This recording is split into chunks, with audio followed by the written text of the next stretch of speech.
Hello friends, मैं Rachna Amarnath happy literature channel में आपका स्वागत करती हूँ। In today's video I am going to talk about the introduction of English in India in 4 phases. So friends, followings are the 4 phases.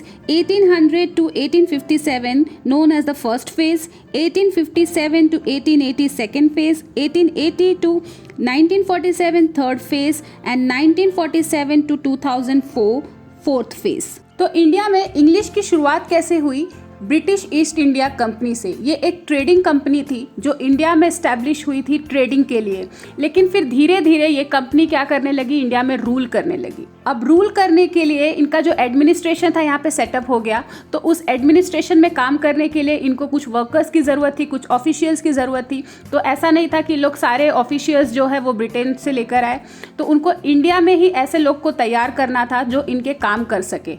तो इसलिए इन्होंने English को इंट्रोड्यूस किया ताकि जो इंडियंस हैं उनको इंग्लिश आए और वो एज अ ऑफिशियल इनके एडमिनिस्ट्रेशन में अपॉइंट हो सके और इनका काम कर सके, और साथ ही साथ ये एक कम्युनिकेटिव लिंक बन सके बाकी लोगों के बीच में और ब्रिटिशर्स के बीच में। तो ये लोग इंडियंस को इंग्लिश इसलिए सिखाए, इसके पीछे इनका जो मोटिव था वो ये चाहते थे कि इनको एक सस्ते वर्कर्स मिले, सस्ते क्लर्क्स मिले, जो चीफ क्लर्क्स होते हैं वो मिले, ताकि इनको कम पेमेंट करना पड़े। अगर ये लोग ब्रिटिशर्स को अपॉइंट करते तो उनको पेमेंट ज़्यादा करना पड़ता, इसलिए इन्होंने इंडियन को प्रिपेयर किया ताकि इनको पेमेंट कम करना पड़े। तो ब्रिटिशर्स के जो इंटेंशंस थे वो तो थे, लेकिन इंग्लिश जो है इंडियंस के लिए भी बहुत ज़्यादा बेनिफिशियल रहा।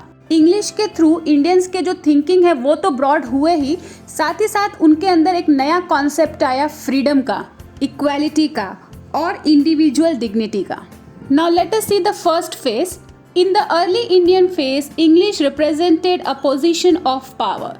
क्यों पोजीशन ऑफ पावर कहा गया है? क्योंकि ये कॉलोनियल मास्टर का लैंग्वेज था, इसीलिए इसे पावरफुल लैंग्वेज कंसीडर किया जाता था अर्ली फेज में।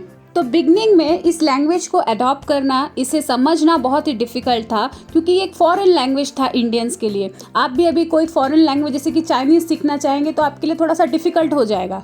तो वैसे ही इंग्लिश लैंग्वेज था उस वक्त। तो इसीलिए ब्रिटिशर्स ने कई सारे एजुकेशनल पॉलिसीज़ लाए, जिसके वजह से इंग्लिश जो है वो लोगों तक पहुंचने लगी, लोग उसे समझने लगे, उसे पढ़ने लगे।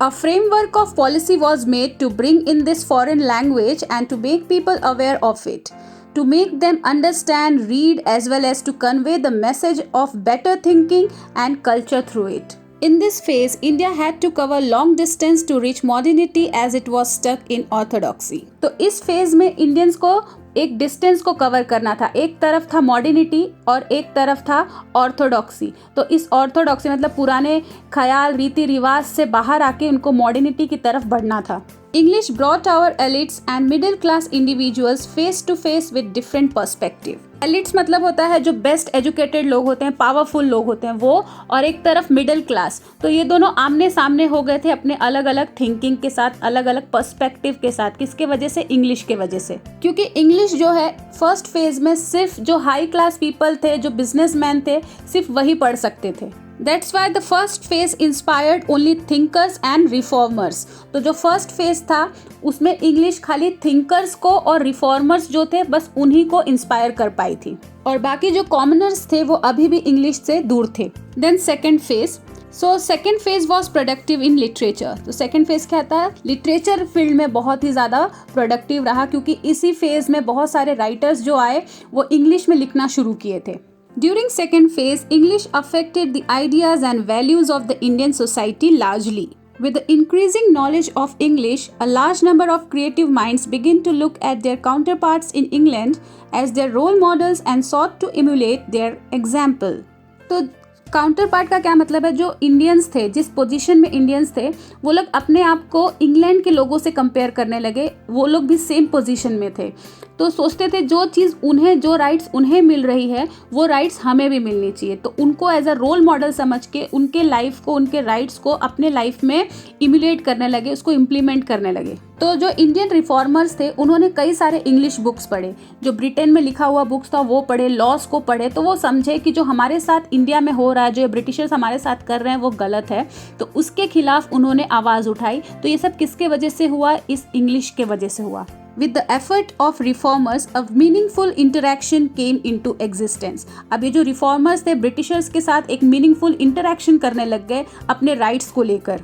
people realized that language can be used as a medium of expression as well as the communication by any community or society. Then third phase. अब third phase में क्या हुआ, जो इंडियंस थे उनके अंदर फीलिंग ऑफ वननेस डेवलप होने लगा, मतलब जो नेशनलिटी की फीलिंग है वो डेवलप होने लगी।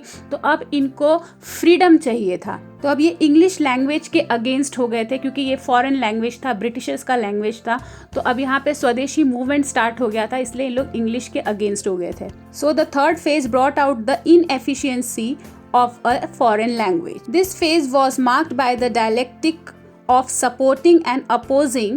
Dialectic मतलब एक argument आप बोल सकते हो, या फिर investigation सही और गलत के बीच में।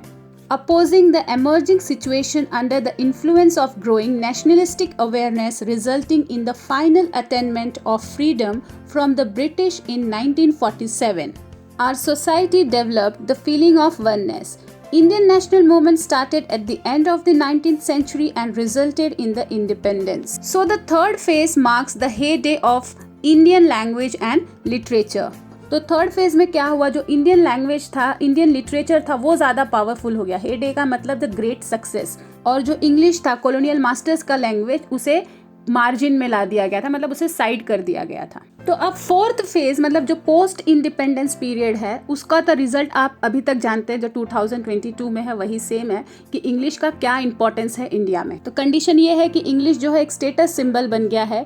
जो हमारा इंडियन लैंग्वेज है हिंदी, अगर वो हमें नहीं आता तो बहुत प्राउड वाली बात है, बहुत गर्व की बात है, लेकिन अगर इंग्लिश नहीं आता तो हमें लोग अनपढ़ समझ लेंगे। So the post independence phase, that is the fourth phase, is highly problematic despite the fact that English has become a part of Indian life and its importance is increasing day by day. The new trends are constantly increasing in the country.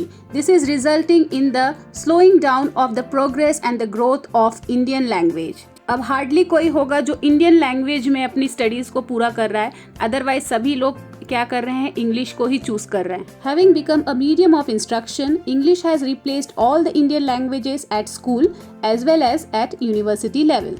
Media also has got affected by it. Even in the present scenario, the people who can't read or speak English feel guilty and conscious. तो friends, ये थे 4 phases of introduction of English in India. इसे हम दूसरी तरीके से भी समझ सकते हैं, spread of English in India, evolution of English in India. तो इस वीडियो में बस इतना ही। फ्रेंड्स, अगर आपको वीडियो अच्छा लगा है तो प्लीज़ इसे लाइक करना ना भूलिए, प्लीज़ प्लीज़ प्लीज़ इसे लाइक करना ना भूलिए, और साथ ही साथ चैनल को सब्सक्राइब कर लीजिए। तो मिलते हैं मेरे नेक्स्ट वीडियो में, तब तक के लिए आप अपना ख्याल रखिए। बाय।